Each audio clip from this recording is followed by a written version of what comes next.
एक मोठी बातमी आपण पाहतोय। शिक्षक भरती घोटाळ्यात एक धक्कादायक माहिती समोर आलेली आहे।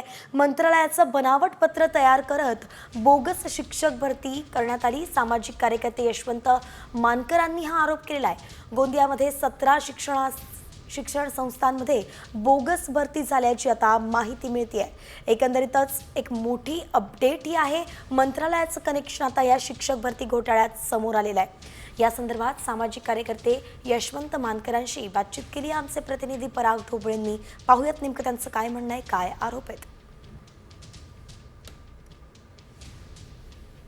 मर्यादित राहणार नाही तर संपूर्ण राज्यभर याचे पायमुळे जे आहे ते रोवल्या गेलेल्या आहे। अनेक जिल्ह्यांमध्ये अशा पद्धतीचा भ्रष्टाचार झालेला आहे।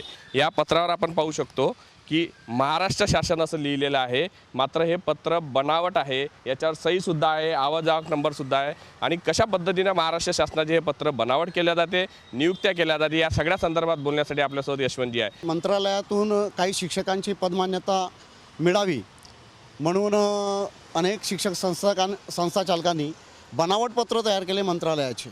यामध्ये शिक्षक भरती करताना अनेक संस्थाचालकांनी त्यांच्याकडून डोनेशन स्वरूपात घेतलंच असेल, परंतु या बनावट पत्राच्या आधारे जे भरती करण्यात आली आणि त्या शिक्षकांना शासनाच्या वेतनास्वरूप जे शासनाच्या तिजोरीवर जो भुर्दंड पाडण्यात येत आहे, हा पूर्ण बनावट जो प्रकरण आहे आम्ही उघडीस आणला आहे।